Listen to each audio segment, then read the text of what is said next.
And welcome to the Sales Director Incubator, the program that helps you have better career conversations and make great career decisions. My name is Mike Dixon. I lead the Sales and Marketing Division here at AXR Recruitment and Search. And this morning, I'm delighted to be joined by Nick Dawes, the Sales Director of Ferrero. Welcome, Nick. Thanks, Mike. Thanks for having me. That's all right. Great to have you on board. We're going to showcase your career, Nick, which started out like so many in retail with Woolies. You then jumped into FMCG sales, I think back in 2002-ish, and had what, 10 happy years with Goodman Fielder before moving to SC Johnson. You kind of landed your first sales director gig there. You've also been sales director at Kellogg's before taking on the sales director at Ferrero. So lots to get into. Now, guys, for those of you who've been on the call before, you'll know the format, but you are all on mute. But we want you to join in. So there's a chat facility. Please feel free anytime throughout the session to ask questions. I've got my eye on that. So we'll ask the questions as they come up, or we've got always 10 minutes or so at the end to go into the open questions. So looking forward to it. So let's get into it and find out about your life maybe outside of work, first of all. Yeah. Nick, so like throughout the this Sales Director Incubator, we've talked about demands of time and life that come with being a sales director. But what do you do to ensure you've got balance in your life? Not sleep. No, I get up early, try and put effort into my priorities outside of work. So I get up at 5 a.m. most mornings and getting my exercise and make sure I start that way though. So start the day that way. So I think similar to yourself, love running. Yeah.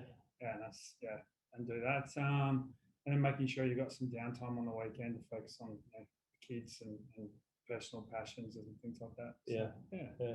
And I hear you've been getting onto the trails as well. Yeah, love the trails. Yeah, I've been taking up a fair bit of running. So COVID, tough for some people, probably a blessing for myself. Gave me a chance to really focus on my fitness, which has been good. Yeah, fantastic. I'll need to get you out there. I love my trail running. In fact, we have a common theme through this program. Quite a few of the people have had on are getting into it. But is it harder to achieve that balance, do you think, the more senior you go in your career?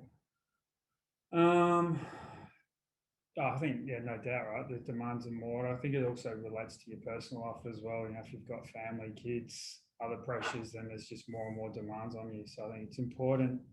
It took me a while to realise around, making sure you prioritise. So I think sometimes you get stuck into work or family, prioritise those elements of your life, and you forget about prioritising yourself. So I think for the listeners out there, make sure you look after yourself as much as you're looking after your family and work. And if you're not looking after yourself, then you're actually not doing your work the service they deserve either. So not easy, but important to balance all three.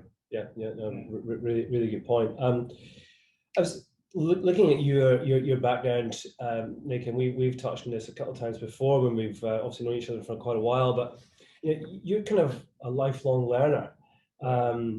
You've kind of gone to study at different points through your life, and you've got your MBA. You're back at uni doing a part-time psychology degree as well. What kind of keeps bringing you back to education? So I think the first thing was I went to uni straight out of high school, and that wasn't a good thing for me. So I actually struggled with the demands of turning 18 and having a social life and going to uni and working full time. So that turned out to be a disaster. So I put that on hold for a while. And actually, it was part of the plan for my future career when I was at SCJ around getting to a sales director and ultimately going overseas was to have a degree. It's a bit of a requirement if you want to get into the US. So that's what brought me back to it. And then, the thirst for knowledge sort of kicked in then, and I just love it. And so when COVID hit and I was out of work, I thought I'd keep studying. Like once you got momentum with studying, you want to keep it going. You don't want to stop. So I just think a psychology degree it's personally satisfying, very fascinating, but two, I think it's got great application as a leader in any function in any industry. I think it's interesting you point on turn 18, leave school, go to uni as most people do, but it's, do you get as much from a academic point of view out of it and a learning point of view? Is it more of a life experience? If some of the life experience doesn't work, and I often find those who go back to study whatever kind of form as a mature student, they typically make wiser choices in what to study and what they get out of it. Yeah, it's funny. I've had this conversation with a few people. A friend of mine went straight out of uni, did his degree, did his MBA, and then we were comparing notes. He's like, I wish I'd delayed and done my MBA in my 30s when I got to a senior level, so I actually understood what I was studying, where back then you have no real idea of it. So yeah, I found it really useful over the last couple of years. Yeah, awesome. Great. Like a few of the people we've had on the program and lots I've met over the years, you started out working in retail with Woolies. It's like a rite of passage for a lot of people, and then moved to sales. You spent kind of 8 years or so at Woolies from school and got yourself into the management program there. And but how and why did you move to sales? Kind of fell into it. So I was trying to play AFL football in Adelaide, and I had an agreement with my area manager. So I was running a bakery department for Woolworths, and it didn't turn out the way I expected. So I couldn't play football. After 8 years at Woolies, I needed something else. And because I was looking after the bakery, I had a relationship with Goodman Fielder. And then they came and poached me. So I went and worked for Goodman Fielder as a sales rep, selling Uncle Toby's. Right. Yeah. So I fell into it, and then just went from there. Great. And I mentioned before, you 10 years at GF, and you had like 9 different roles in 10 years, which field sales, state account, national accounts, and it feels like a lot of moves, which is not a bad thing. You're gathering lots of different experiences, but was that the kind of plan when you were there, or would you prefer, looking back, to stay longer in particular roles? I think part of it was just circumstances. So when I was at Goodman Fielder, we were going through a lot of transitions. So publicly listed, then we got bought out by Burns Philp. Then we went back onto the stock exchange. There's a lot of restructures. So while there were different roles, a lot of the time it might have been, you were managing independents, and then they restructured and you're managing half of independents and half of growth through like Coles and Woolies. So while it seems like a lot of roles on paper, the fundamentals of the role weren't changing. But I was young, I was hungry for challenges, hungry for new experiences. So would I change it? Probably not. Yeah. Any particular roles there that you enjoyed more than others? Oh no, they all taught me different things. So the field role, fascinating roles, because you're obviously dealing with a lot of people, but you're dealing with a lot more. It's a lot more, in a way, a bit more like manufacturing. You're dealing with occupational health and safety and managing those sorts of conflicts. Yeah, so I thought all those roles, I think, set you up for success later on, because you're learning so many different elements from them. And sometimes you don't realise you can get to a senior level, and if you haven't done some of those roles, then there's gaps in your experience. And I think, I'm grateful for all those different roles. Yeah, great. I remember asking Jen Johnson from Mars in the last session about the challenges of moving after a significant tenure in one business. She was Frucor for 10 plus years, and she moved to Diageo, and she said she found the first few months quite difficult. She spent all the time trying to make up for this accumulated knowledge she had in the previous business, and on reflection, she should have just parked that and kind of relied on why she was being hired, which was for her experience, her skill set, and her ability as a leader. Did you face any challenges when you moved to SC Johnson from Goodman Fielder? I think SCJ not so much, but I can definitely relate leaving SCJ and going to Kellogg's, and even coming to Ferrero. So I think at SCJ you were there for 6 years. You build up a knowledge of all the categories, how it all works, systems and processes. And so when you then become the sales director, you've got that role, but equally you almost have the knowledge that, of everything that goes on, and you're almost the knowledge expert in the room. So then you go to Kellogg's or you go to Ferrero, and suddenly while you're the leader in the room, you're not the knowledge expert. Yeah. So you can't rely on being able to win people over through knowing the data or knowing the shop or the category better. So that was definitely a learning curve for me.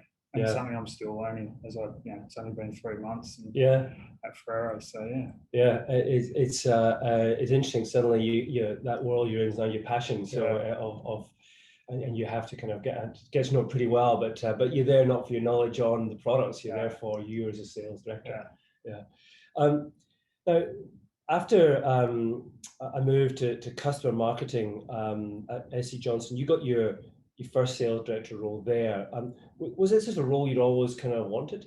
It was actually interesting. So at SCJ, I think Kurt's on the call, but Kurt and Louisa, who was my sales director and GM at the time, actually mapped out a career plan for me. So first time we had a really strong sort of career plan mapped out where we had identified key gaps in my experiences or key roles that we thought would enable me to develop. And so the customer marketing manager was a planned move for me. And ultimately I knew well, it wasn't given and guaranteed. I need to do a good job in that role. And at some point in time, when the sales director role become available, then I'd have a good chance of securing that role. So it was very strategic, which was good. Yeah. And what was it about customer marketing that was that about rounding your skills or seeing it from a different perspective? There was a few elements of it. There's obviously, at the time, I was obviously always sales and field sales, so I was developing your category expertise and those type of things because we called it customer marketing, but essentially it was running the category function. Right. I think actually, in hindsight, looking back, probably the biggest area that it really helped me with was stakeholder management. So I think you're running a Coles or a Woolworths or an Indies, or you might be even running one or two of those functions. You're still very much focused on the customer. You can still very much call out and go, well, these things aren't important. I'm all about the customer. And you play that customer card a lot. When you go in and run the category function and you've got all the customer teams coming to you and wanting those demands, you've got internal stakeholders, SCJ and all the global companies, you've got regional global stakeholders. That really taught me how to prioritize and manage multiple stakeholders at different levels. So I think that was a critical role to enable me to be, make that transition to sales director. It's interesting because we've asked all the sales directors on the program about the move from working at an operational level to becoming, more strategic. So did this happen when you became the sales director, do you think, or you alluded to it there in terms of that customer marketing role?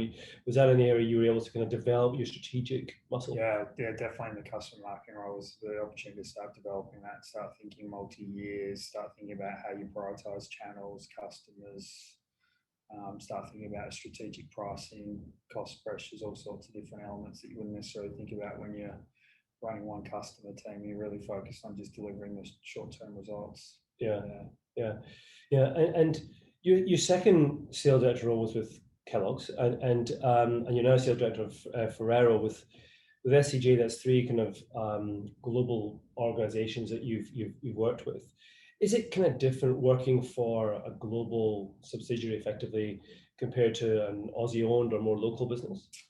I mean, there's certainly elements around things like, obviously, if you're working for a locally owned subsidiary, you don't have the regional global stakeholders, so you don't have to necessarily get up in the middle of the night and take phone calls and do conference calls. So there's that benefit. I think the bigger difference I've noticed is more around the operational side of the business. So whether you're local production, whether you're importing, those elements actually have a bigger impact on the field. And then just the culture and the DNA of the organisation are probably bigger differences than whether you're just a local or a global manufacturer. So I think looking at SCJ, Kellogg's and Ferrero, they're all very different, even though they're all global companies. It's I think a lot of people I meet are finding themselves working with global companies who are more kind of influenced by the region than perhaps working for a local company where they feel there's more decision making locally. Is that something you experienced?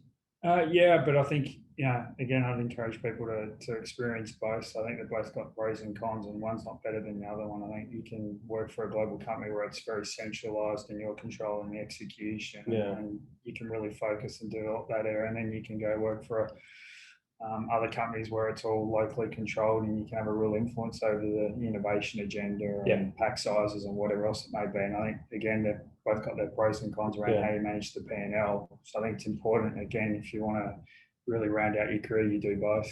Different skills, different experiences. Has your leadership style or philosophy changed over the years, you find? I think it's always evolving. I think as I mature as an individual and gone through some of my own life experiences, I think the thing I'm I think at the very beginning, very much, even though you might be a leader, you're very much a coach or a mentor, and it's still very much management. And also depending on the size of the team. So I'm still learning, but yeah, evolving and looking at very much focused on how you enable people to show up at work and be their best is something I think about a lot now. I even think about it with myself around, so it's not necessarily around helping people with, how to manage their day, but how do you help them in life so that when they're at work, they're actually able to switch on it and do their best. Yeah, I think particularly probably what we've lived through the last 6 months plus to take a new role that you have during that period probably accentuates that they need to take an all of life approach. Interesting experience joining an organisation during a lockdown. Yeah, exactly. Tough onboarding. Yeah, exactly. Have you met all your team now? No, there's a couple. I don't know if they're on the call, but there's a couple.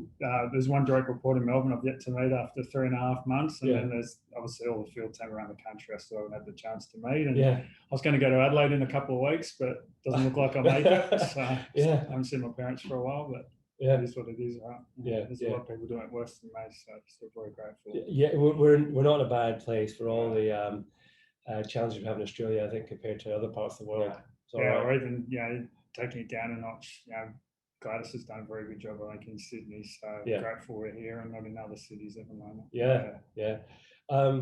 One of the things I'd love to get into is the evolution of the sales role. And in my kind of 20 plus years recruiting as a sales specialist, I've seen it become more demanding. It's become more complex, and as a result, requires a more diverse range of skills and experiences.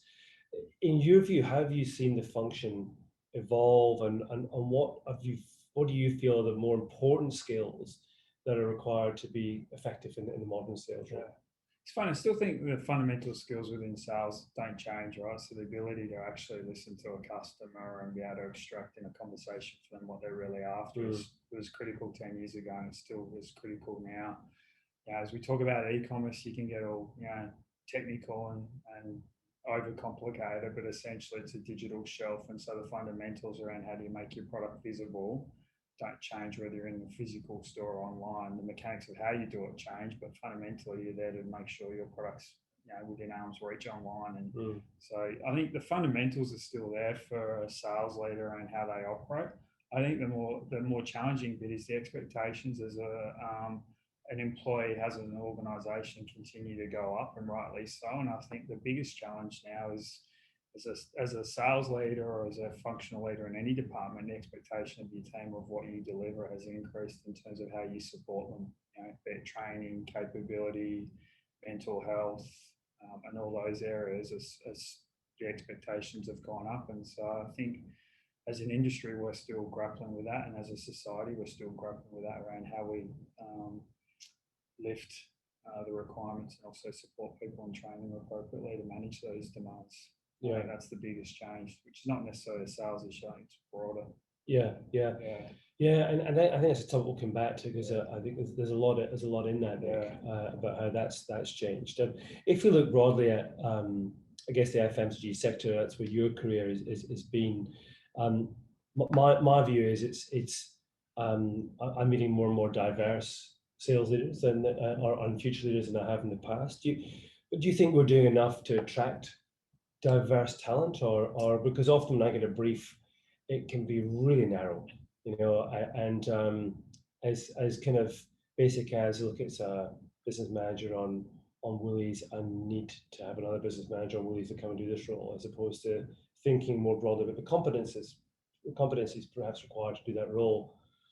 I think the short answer is no, we're not. And I think what happens is a lot of organisations or a lot of individuals go on with a brief of, at the beginning, it's really open and wide. But when they get the choice of, I've got someone coming left field from a different industry that's really interesting and exciting versus someone that's got the Woolworths experience, they're like, well, it's my biggest customer and risk adverse. So I think as an industry, we're very risk adverse. And I think that's partly playing a role in lack of diversity and lack of gender equality as well. And is that why do you think that is? Is that just it's a fear of what might happen, or? I think there's multiple aspects to it. I think specifically around gender, I think and particularly in sales, I think we're not structured appropriately to help support women or men, whoever's taking the career break to look after the kids. So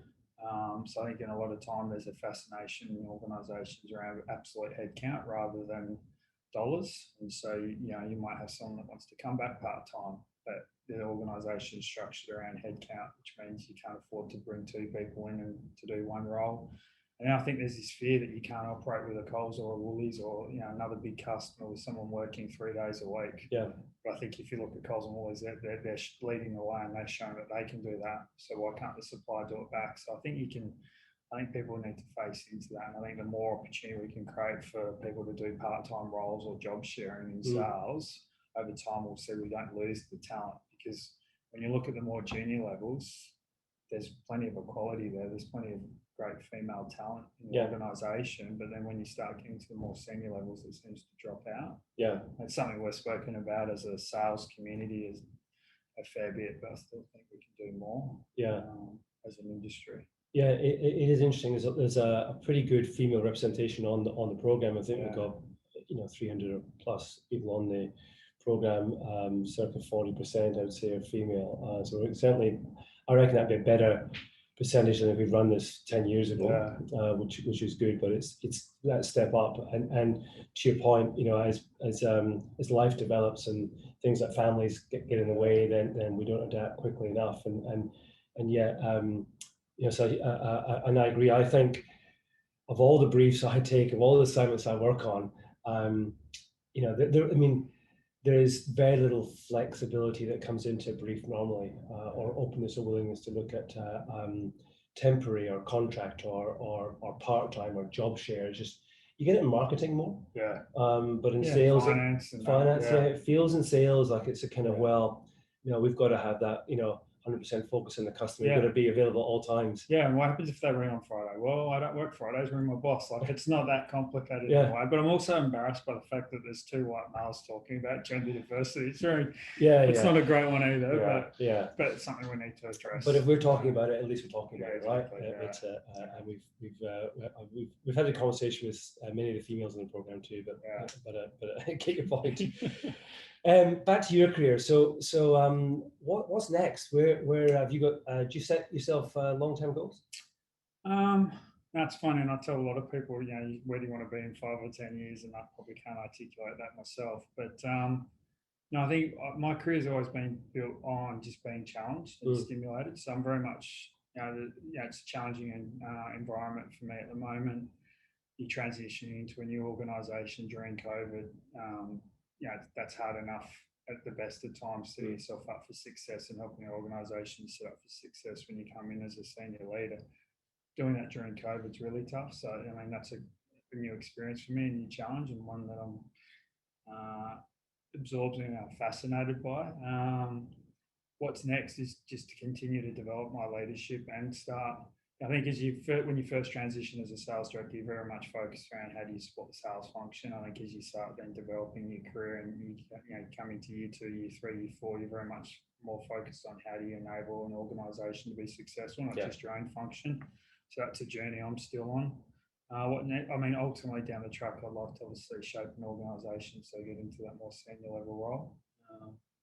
And then, passionate about supporting not-for-profits as well, something I'm interested in as well on the side.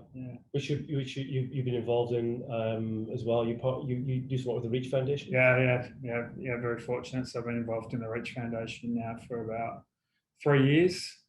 Great organisation for people that don't know, sort of supports young adults, anyone from the age around 11 to 18, school programs, weekend programs, camps, supporting them with their mental health journey as well, and bullying and cyberbullying and all those type of difficult challenges. So it's good to give back. Obviously, prioritise and put everything into perspective.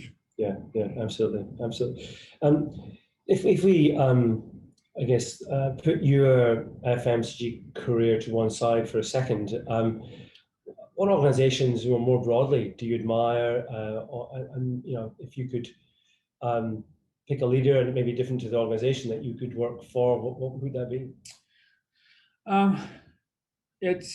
It's an interesting one. So there's probably not like there's the Apples of the world and companies like that where you just look at the way they deliver their products and the focus on the consumer experience. I think sitting inside that organisation and going through their innovation agenda and how they focus on the consumer would be fascinating. The things that sort of interest me more are not necessarily organisations or even people. It's more sort of purpose and philosophy. So I'd love to get involved with organisations that are transforming or thinking about their purpose and how they evolve and how they go about creating that DNA and learning those type of experiences. So I look at someone like the Bendigo Bank that's rated really highly now on their social purpose, and I'd love to not necessarily work for them, but I'd love to be involved and watch that process occur of how an organisation transforms. So that could be any organisation, but watching that, I think being a fly on the wall would be amazing. In your LinkedIn profile, Nick, you very deliberately put the word mentor up there, which I find fascinating. And why do you mentor people, and what are your experiences of being mentored yourself? Yeah, so it's funny. It came out of COVID. So I finished up in end of February. I can remember having a coffee with you, both of us, in early March, thinking about what we're going to do and being able to network and do all those great things.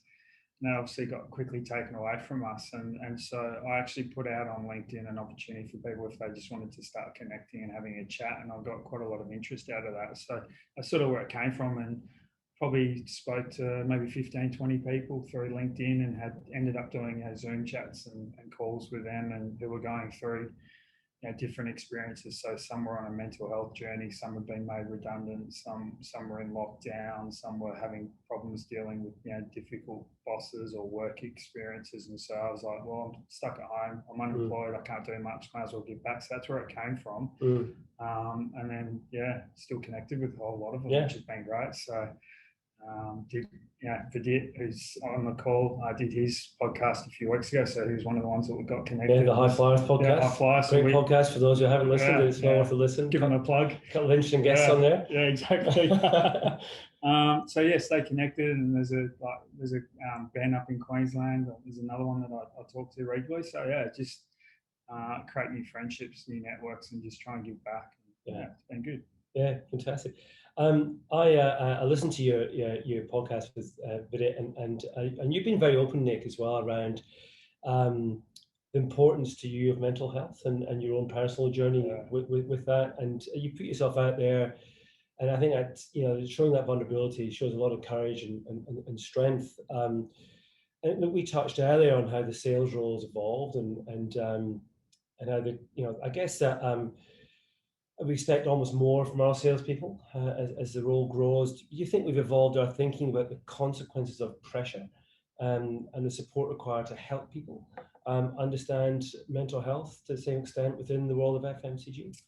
No, I don't. And even myself, I still grapple with that. Like, I think there's a real fine line between how you support and coach and manage and help people that are going through a mental health journey and balance that versus performance management as well. And so I think it's a really tough area. How do you evaluate someone if you're the line manager and they're struggling? You can see them struggling. How do you evaluate them from a point of view of are they struggling because of their mental health, or they're struggling because of the performance and that's impacting? So what comes first? But I think the more you can bring that to the fore and the more the individual feels confident, put their hand up and just say I'm struggling, the quicker you can sort of manage and deal with the different aspects of those things. But I think it's definitely an area that, again, I think workplaces aren't equipped to manage it. And obviously COVID's really brought it to the fore. So I think that we need to do more. And again, that's something that's sort of bubbled up in through myself in the last few months as well, around there's people, not just myself, but there's plenty of people out there struggling, and line managers are putting their hand up saying, I've never experienced this. How do I have a conversation with someone that says to me, when you go and talk to them about them missing deadlines or they're not hitting their KPIs, and they're like, but I'm depressed or whatever. How do you manage those conversations? So I think there's a lot that we need to do. as an industry and as a society, and how we equip people. So yeah, yeah, there's some good organisations out there that offer up help, and if anybody on the call is doing it tough, I think there's some great people in terms of Beyond Blue and others Lifeline to reach out to. Yeah. Also, I think another one that's quite useful would be Mental Health First Aid Australia. So a lot of people think about going off and getting their physical first aid certificate, investing a day in doing that and spending a couple $100. But when was the last time, most white collar organisations did someone actually have a physical accident? But mental health has such a bigger impact. So I'd encourage people to think about becoming a mental health first aid officer. That's a very good point, actually. Every office has a first aid policy. In an office environment, what's the worst can happen? A paper cut? Fall over, hurt your leg or something like that, versus the impact. I mean, our number one cause of death for men 25 to 44 suicides. So it was actually something I went and did again in between my Kellogg and Ferrero. So I'm now qualified first aid instructor for mental health. So what just out of interest, what was the process to do that? And you just sort of had to fill in an application to Mental Health First Aid. If you want to go on the program as a participant, straightforward, just register and pay your money. But if you want to become an instructor, you have to go through an application process and assess your sort of attitudes and skill set around your attitudes around how you think about mental health, but then your skill set and your qualifications, and then you go through a 5-day intensive course. Learn the program and then go out and spread the word. So that's being instructed. But if you wanted to be equipped as a mental health kind of worker in just an open program, you just go on their website, register. Or a lot of organisations are now qualifying people inside, like myself, that you can then run programs. So again, that's something to get through my induction program and settle in. That's something I'm going to roll out at Ferrero. Help the team. So, well, maybe the first step is, if anyone's interested, ask your HR manager about what the policy is. I suspect you get a good response. Yeah, great. What and in the same, I guess in the same theme, Nick. But what advice would you give people about maintaining good mental health? What's worked for you? So on my own journey, the thing I realised when I sort of hit rock bottom for me was it's a bit like a vicious or a virtuous circle, and the key element for me in terms of switching away from a vicious circle to a virtuous one is exercise. Right. So I find if I prioritise, exercise, you tire yourself out, you sleep better, you wake up better, the endorphins get released, you end up eating better. So you get into a routine, and then when you stop the exercise, you don't sleep as well, and you spiral out of control. So I learned that the hard way. And so when I went through my own challenges, the thing I sat down with a psychologist and we worked through was exercise. And she's like, you need to put that before you put it, even your family, even your kids, you prioritise that. And in return, you'll actually be a better dad for the kids. So I've certainly found that. It's hard as you go through those type of experiences. You think you're being selfish, but actually you're not. By putting yourself first, you actually then show up as a better father or a better husband or a better partner or wife or whatever. So for me, exercise. Great. Yeah, fantastic. Moving on, we've and really interesting conversation. Thanks for sharing, Nick. We've talked throughout the program about being able to describe your career narrative, and it's important, I think, to make the differentiation between a narrative and a career plan. One of my goals in this program for those who've been on the sessions before is to show that the career paths of our leaders are all different, and nobody kind of takes the same pathway forwards, and rarely have they gone perfectly to plan, because that's life. You have to adapt and twist and turn to things, but they're all able to talk authentically about their decision making, their learnings, their outcomes. And what advice would you give others about kind of building that authenticity to the career narrative, and not just focusing on the successes, which can often mask the real person that you might be kind of meeting or interviewing? Yeah, I think it's interesting. It's one of the questions I always go to. I was listening to some of the earlier podcasts and some of the conversation there around when you interview, like, again, I assume when you interview, most people have got the skill set required, and so you're more interested in around their thinking, their process, their maturity, and their cultural fit. I think one of the easy ways to test their maturity is to understand their career plan and how they've and the narrative and how they've gone about and built that. And so that's one of the first questions I ask, is always for them to walk me through their career plan. And it's funny, a lot of people then go, well, I did this role and I did this role and I did this role, and that's not actually the question you really want to know. You want to know how they thought about why I took that role, or why I left that organization and why I joined that organization. So I actually think the power in the question and the power in the response is actually explaining the gaps, the space between the two roles. And then also looking for people to be really humble as well, right? And to, I think sometimes you got to I think it was Chris that might have spoken about chessboard, or sometimes you got to take a backward step. I went through that in my own experience where I was at Goodman Field, and I actually got two options. It was either take a step back and take that humbling experience, or take a redundancy. I chose to take a step back because I wanted to play the long game and not the short game. So I took a step back, went from a national business manager back down to a national account manager, but then it opened up a whole new channel. I wouldn't be where I am today without doing that. So, so I think sometimes sideways step or a step back is important. I couldn't agree more. It's the first question I ask as well in every interview, which is, take me through your career journey. And I kind of signpost the question too, for those of you interviewed by me, you were very familiar with this, but I want to hear about the decisions you made and why you made them to get to this point. And it's actually, it feels like the easiest question in the world to answer. But 9 out of 10 struggle with it. And it's a really common way to start an interview for exactly that reason, because you want to understand just how somebody thinks, and accepting that nobody's plan is perfect, but are they going to tell you when it didn't go well, therefore show a bit of themselves?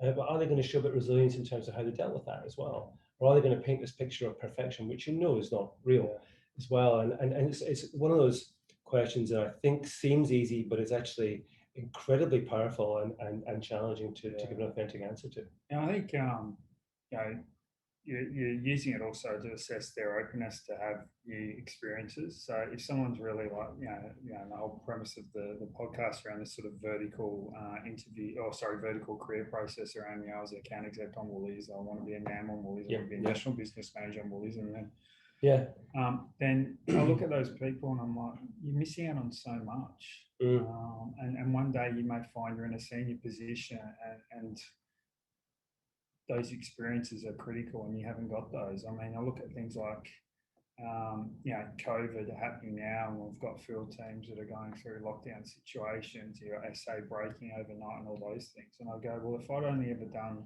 account management, I wouldn't be equipped to deal with those things. So I'm drawing back on experiences of running field teams from when I was at Goodman Fielder and dealing with occupational health and safety issues. Is some of those critical experiences that are helping now to help manage COVID. So I think, you never know what a role is going to give. And so thinking about those critical experiences that you can get out of that role and just build that foundation, I think is critical.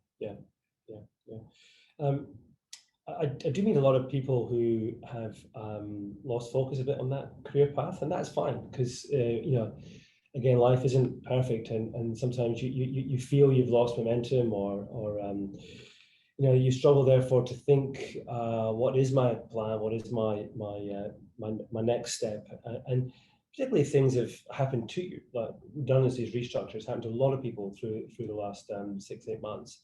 What advice would you give to those who are in that space, who are struggling a bit with what they thought was a pretty solid plan and pathway?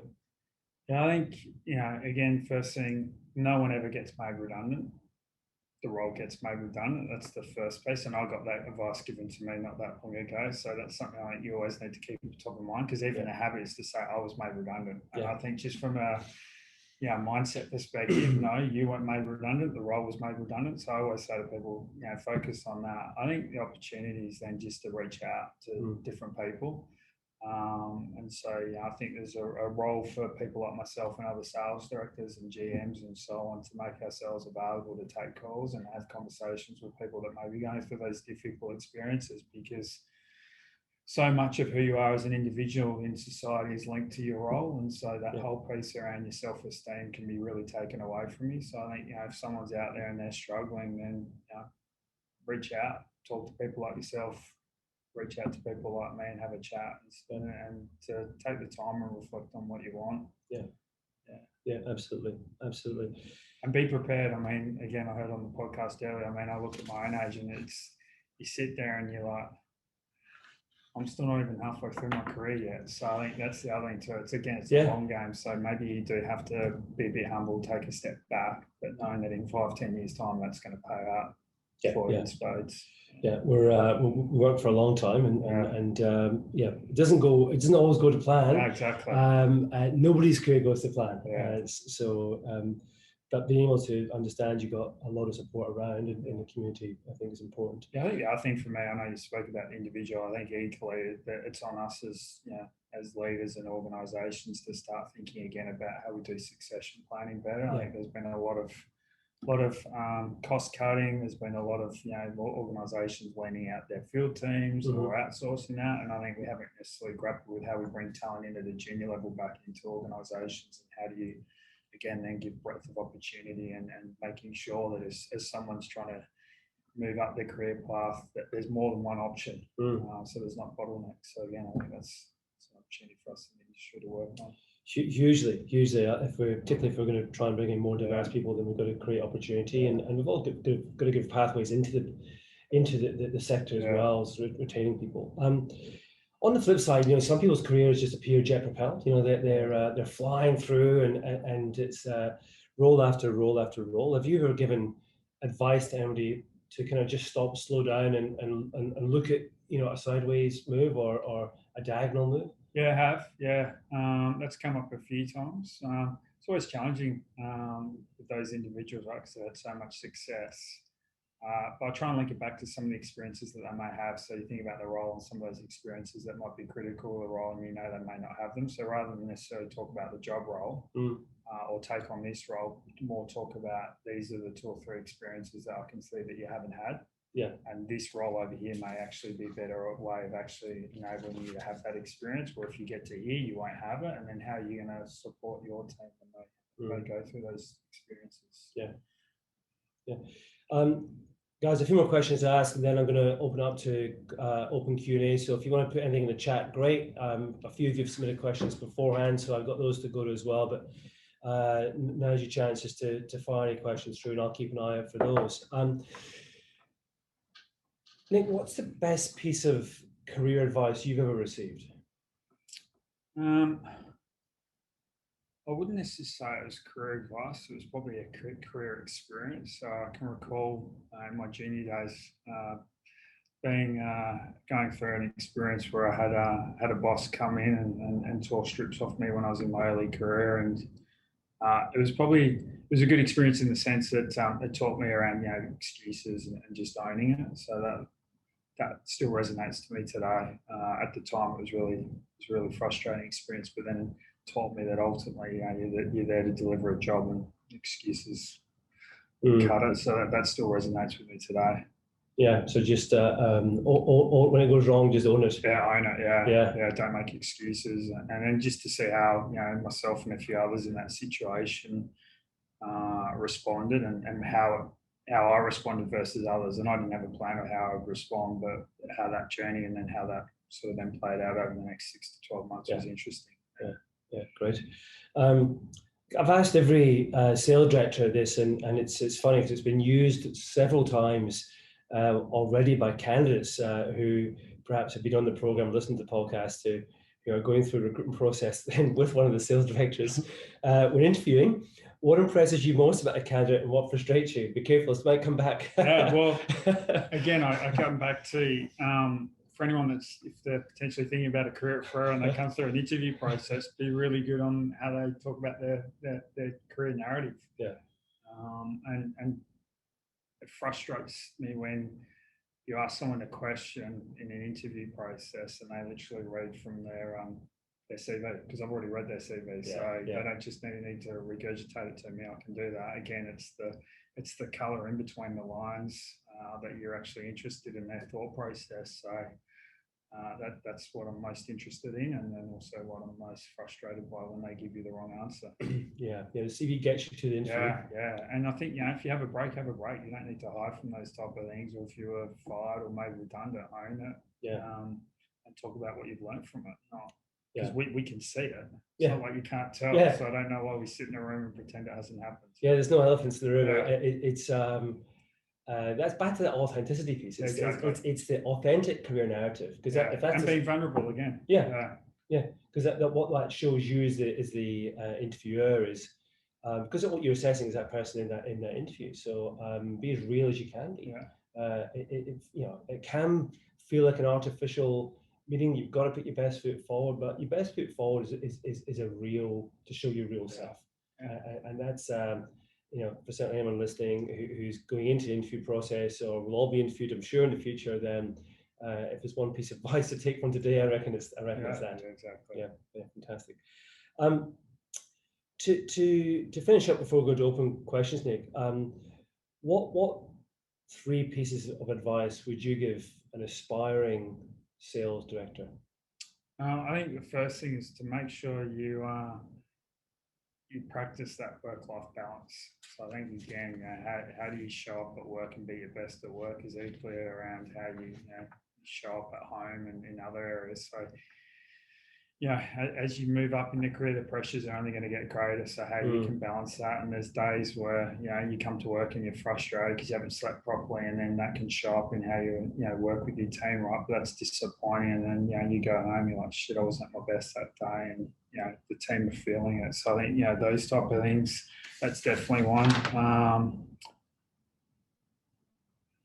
Cross-functional experience was another thing that I sort of was reflecting on. So I think, again, if you're going to be a sales director, make sure you have cross-functional experience. I don't think everything's always a mandate, but I think it's so critical, right? So then you can show empathy and understanding for how the marketing team function, how the category team function for other departments. So I think, again, that's really critical. Yeah. And then the last one for me was around,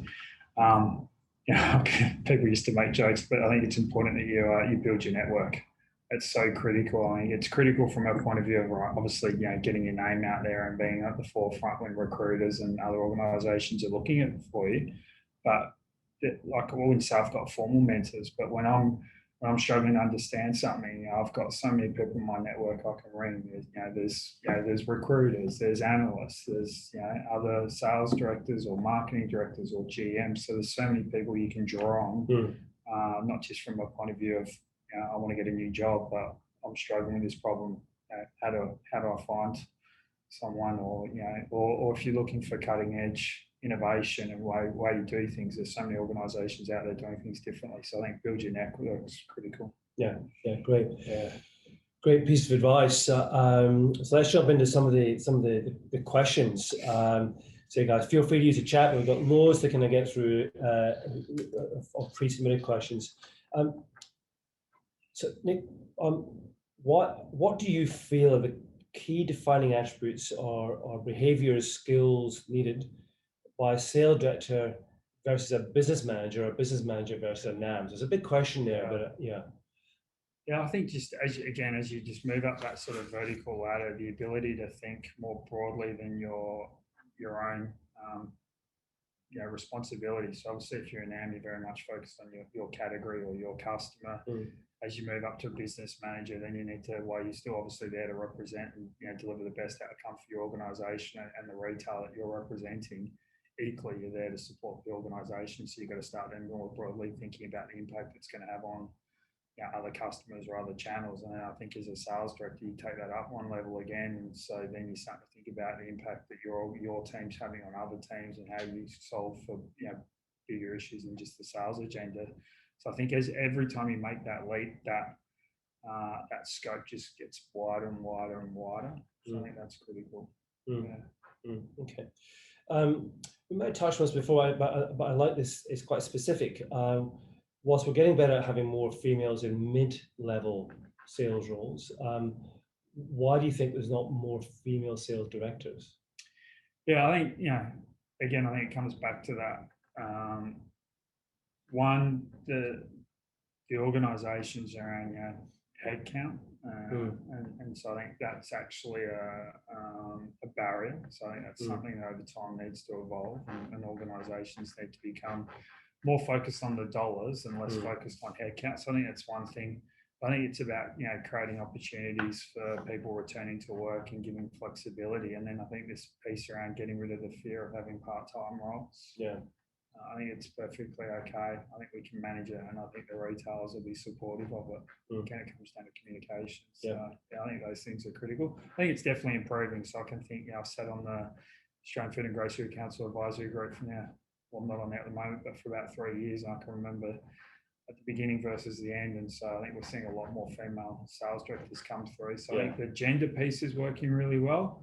I think the area that's still terrible is more the ethnicity, diversity agenda, and then diversity of thought, which I think comes more from being able to attract that talent outside our industry, and bringing talent from other industries, and vice versa. People keep looking at us as an export of talent out of FMCG, but I don't think we're necessarily embracing bringing talent in. Completely agree. Completely agree with that. Okay, could you give an example to share with the audience of when you're particularly proud as a sales leader, and perhaps share a major loss or learning when something didn't go so well? I think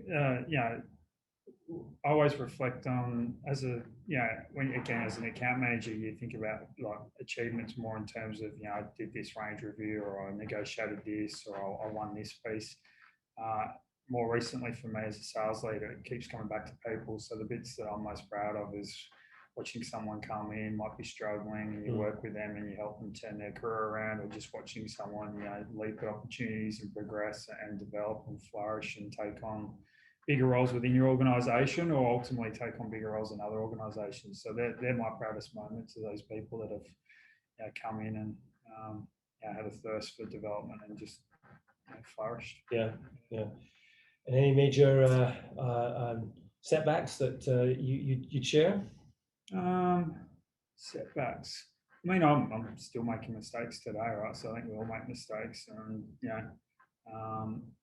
I've made plenty. I think for me, it comes back to some of those moments where you're not showing up at work at your best. Yeah. And so I link those back to thinking about, do you need to go for a walk or go for a run at lunchtime or whatever it may be that enables you to sort of just reset your thinking so you can be at your best. So in some of those moments, you may be grumpy, you may cut people off, you may be short with people, and again, just thinking about how you can manage that work-life balance and your health and well-being so that you have less of those days, because we're all going to have them.